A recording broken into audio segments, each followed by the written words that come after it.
पार्श्व गायिका आशा पहले मंगेशकर हुआ करती थी। फिर 1949 में गणपतराव से शादी के बाद भोसले हो गई। उन्होंने तलाक के बाद सन 1980 में संगीतकार आर.डी. बर्मन से दूसरी शादी की। लेकिन बहुत से लोगों के मन में यह सवाल है कि प्रचलित भारतीय मान्यताओं के मुताबिक उन्होंने अपना सरनेम क्यों नहीं बदला। आखिर क्या हो सकती है इसकी वजह। दोस्तों, वीडियो में आगे बढ़ने से पहले प्लीज मेरे चैनल को सब्सक्राइब करके बेल आइकन को जरूर प्रेस कर दीजिएगा।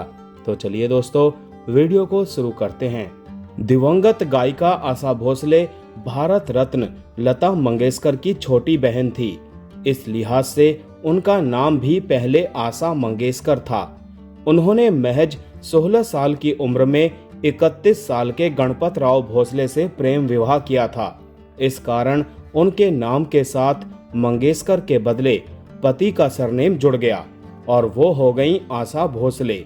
इसी नाम से उन्होंने फिल्मों में गाना शुरू किया और सांस्कृतिक समारोहों में श्रोताओं के बीच पहचानी जाती।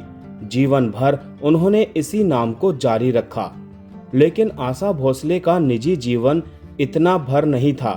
1987 की इजाजत में उनका गाया गाना है कतरा कतरा मिलती है। यकीनन उनकी जिंदगी भी इसी गीत की तरह कतरा कतरा जीती रही। तमाम दुश्वारियों के बाद आशा भोसले को एक समय पति गणपतराव भोसले से अलग होना पड़ा। ससुराल छोड़कर नया ठिकाना बसाया। दूसरी ओर संगीत का सफर भी जारी रहा।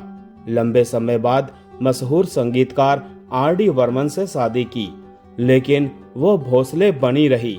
दिलचस्प बात यह है कि पहले पति से तलाक के करीब 20 साल बाद उन्होंने जब आर.डी. बर्मन से दूसरा विवाह किया, तब भी उन्होंने भोसले सरनेम लिखना क्यों जारी रखा।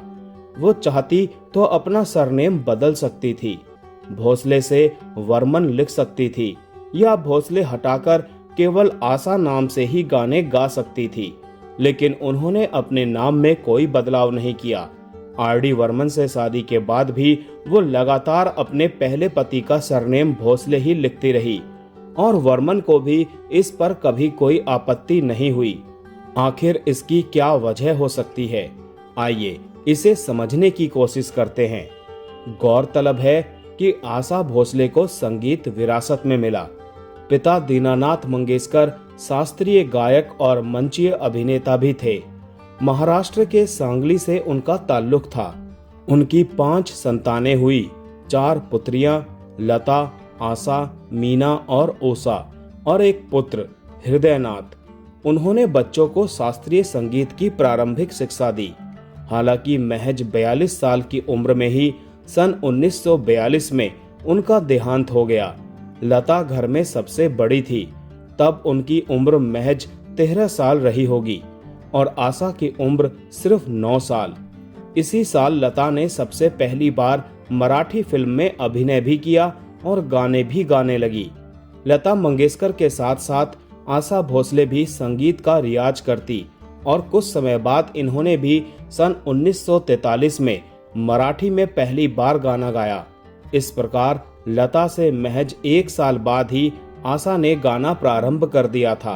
आशा भोसले को हिंदी में गाने का पहला मौका सन 1948 की फिल्म चुनरिया में मिला। उधर इस वक्त तक आते आते लता मंगेशकर बतौर गायिका पहचान बनाने लगी थी।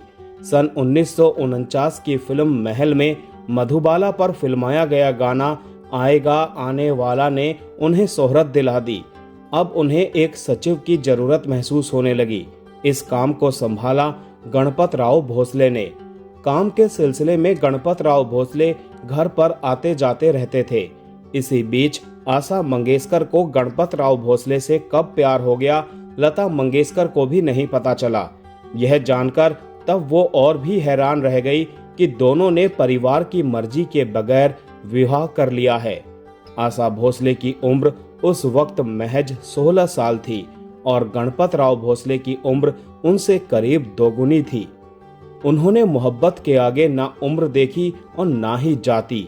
ये सन 1949 की बात है। आशा भोसले बड़े अरमानों से ससुराल रहने आ गई। उनके 2 बच्चे हुए। तीसरा बच्चा गर्भस्थ था। तभी पति और उनके परिजनों की प्रताड़ना से तंग आकर उन्होंने ससुराल को त्याग दिया। ये सन 1960 की बात है। कुछ समय वो मायके में रही, तीसरे बच्चे को जन्म दिया और पार्श्व गायन के क्षेत्र में संघर्ष करती रही।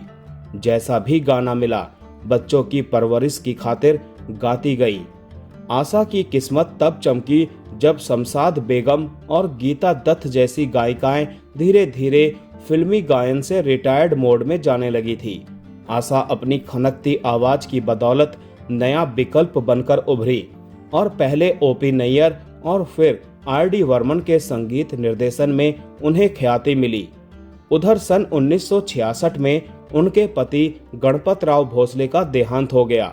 वो विच्छेद के बाद भी भोसले सरनेम लिखती रहीं, यहाँ तक कि बच्चों के नाम के आगे भी भोसले सरनेम ही लिखा गया। मसलन हेमंत भोसले, आनंद भोसले और वर्षा भोसले। तीनों बच्चों का एजुकेशन और कैरियर इसी सरनेम के साथ आगे बढ़ रहा था और आशा भोसले भी लगातार इसी सरनेम के साथ अपनी संगीत की दुनिया में प्रसिद्ध हुई। आशा भोसले की निजी जीवन में दूसरा अहम पड़ाव तब आया जब संगीतकार आर.डी. बर्मन से उनकी नजदीकियां बढ़ी। आर.डी. बर्मन भी शादीशुदा थे।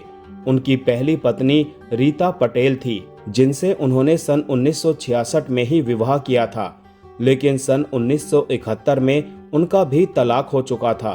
संगीत की दुनिया में आशा और आर.डी. की जोड़ी तीसरी मंजिल फिल्म से ही धूम मचा रही थी और ये कारवा दम मारो दम के साथ आगे बढ़ता ही जा रहा था।